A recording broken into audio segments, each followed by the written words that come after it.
A nurse's final breath on her living room floor was not the end, but the doorway to a truth so terrifying and beautiful that America cannot afford to ignore. My name is Evelyn Hartman, and for most of my 44 years, I thought my life was unremarkable.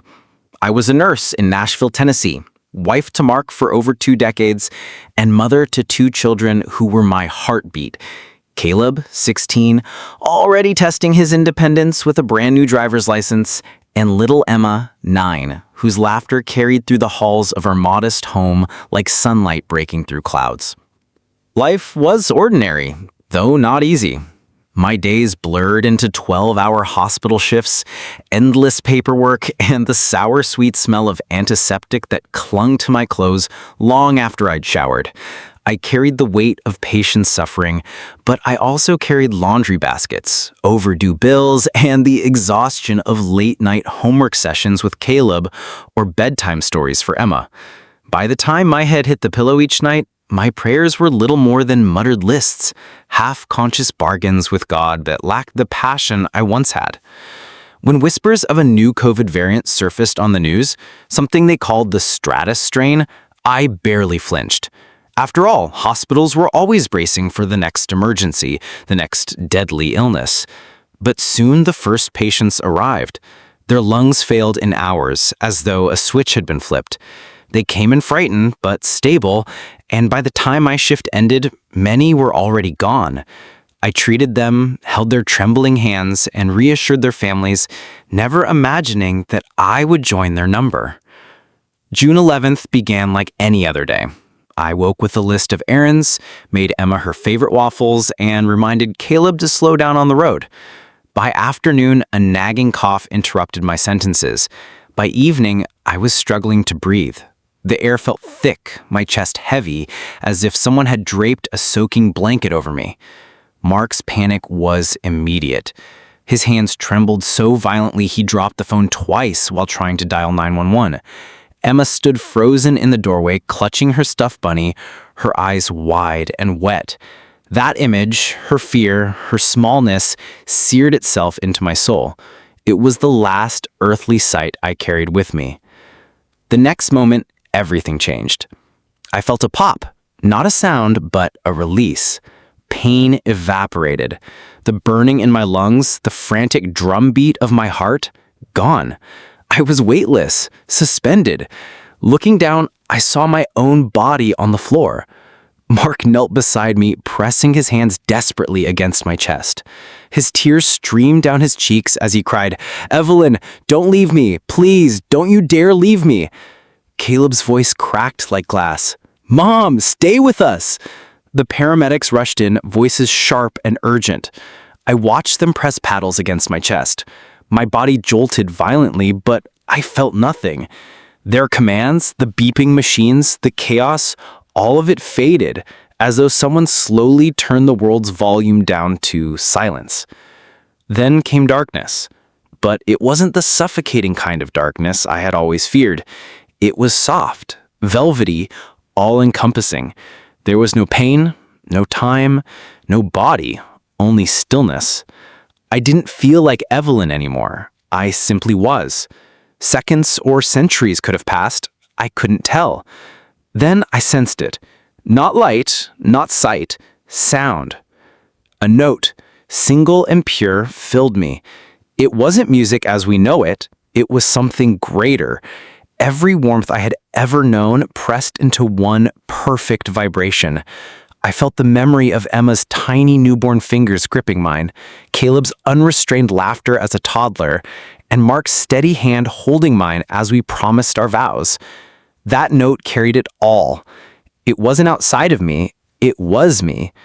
The darkness dissolved, not into brightness, but into presence. And then he was there. I say he, but it was more than a man. I experienced him before I saw him. He wasn't glowing with a halo or draped in shining robes. He was the very essence of the music itself made visible.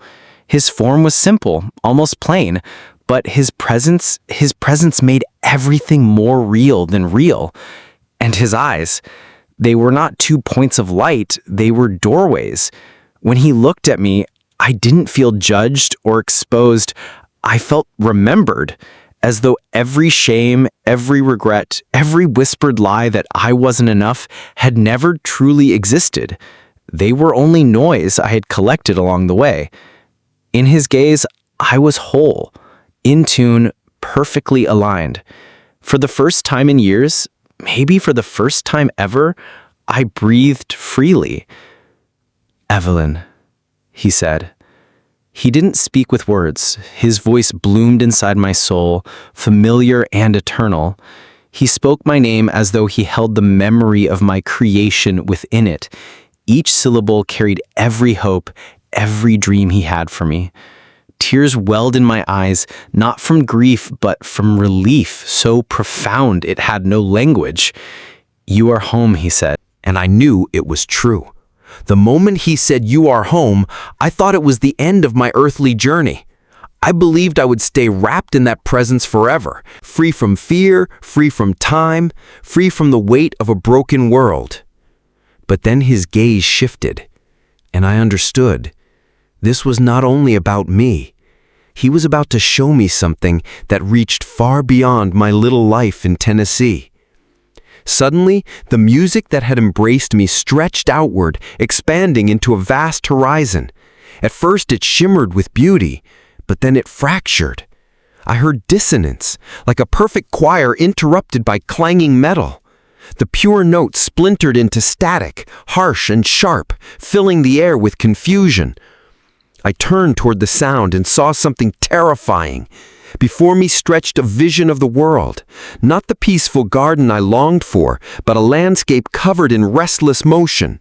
America appeared first. I saw cities throbbing with lights that never rested. I saw people rushing through streets, their eyes locked on glowing screens, their ears covered with earbuds that fed them endless noise. It wasn't just sound, it was distraction, distortion, deception. The noise wrapped around them like invisible chains. I saw men and women scrolling endlessly, searching for something they couldn't name. I saw families gathered in living rooms, yet each heart isolated, drowning in separate worlds. I saw children growing up without knowing silence, without ever hearing the whisper of God in their souls. The noise grew darker. Words twisted into lies.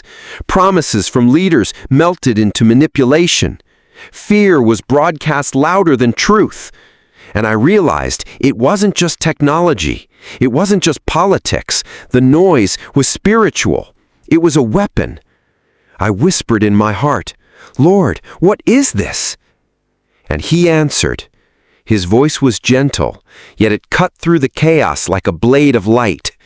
"This is the war of your time, Evelyn, a battle not of swords or bombs, but of attention. The enemy cannot create, he can only distort.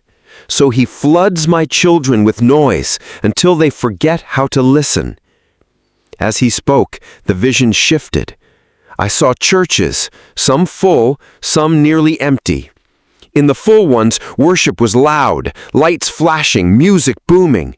But even there, I saw hearts distracted, hands lifted, yet eyes glancing at phones. Sermons preached, yet minds wandering. In the nearly empty churches, I saw silence, but it wasn't holy silence. It was the silence of despair, the quiet of people who had given up hope that God still moved. Then he showed me the fruit of this noise. Families splintered, communities divided, violence boiling over in city streets. Even nature groaned, storms swelling with unnatural force, rivers flooding, fires raging. It was as if the earth itself had been pulled into the chaos of humanity's dissonance. I wept. I wanted to look away, but his presence held me steady. Then, through the storm of sound, I heard something else. A faint melody, fragile yet unbreakable. I searched for its source, and there they were. Small groups of people scattered across the nation. Some prayed in homes, voices low but sincere. Others sang simple songs in tiny churches without instruments, just their hearts offered up. I saw children kneeling beside their beds at night, whispering honest prayers when no one else was watching. I saw men and women choosing to turn off the noise, opening Bibles worn thin by years of searching. The melody grew stronger. Each prayer, each act of faith, each quiet surrender added a note. Together they formed a harmony that pierced the darkness. Jesus looked at me again. "This is my remnant. They are not many, but they are faithful. Through them I will keep the light burning." Then he lifted his hand, and I saw what lay ahead. A great shaking, not only of governments or economies, but of souls. I saw America torn between two paths. On one side, a widening flood of distraction, voices shouting, pulling people deeper into confusion. On the other, a narrow road, lit by faint but steady light, where only those who chose silence could hear the shepherd's voice. I saw leaders rise, promising peace, prosperity, safety, but their words dripped with falsehood. Crowds followed them, dazzled by appearances, deaf to the spirit. Then suddenly, one leader's mask slipped. His smile turned cold, his promises hollow, his power revealed for what it truly was: control. The crowd gasped, but many still followed, preferring the comfort of noise over the discomfort of truth. Tears filled my eyes again. "Lord, is there hope?" I begged. He touched my hand. The moment his skin brushed mine, peace surged through me. "Yes, Evelyn, always. As long as one voice still sings my name, as long as one heart still surrenders, hope will never die. But you must tell them. The time is short. The noise will grow. Only those who walk daily in my love will endure." When he spoke the word love, I felt it. It poured into me like living water. I realized this wasn't sentimental love. It wasn't shallow comfort. It was fierce, relentless, uncontainable. It was the only force strong enough to cut through the static. Then, as suddenly as it began, the vision began to fade. The music dimmed, the horizon dissolved, and I felt myself being pulled back toward the heaviness of my body, back toward the desperate voices of my family, back toward the floor of my living room, where Mark still clung to me. Before the light disappeared, Jesus spoke once more. His voice was low, urgent, filled with both tenderness and warning. "Tell them, Evelyn. Tell them the truth. They must choose silence over noise, light over distraction, love over fear. For the days ahead will test them all." And with that, I fell. I awoke to the sound of Mark's sobs. His arms were still wrapped around me, his face buried in my shoulder.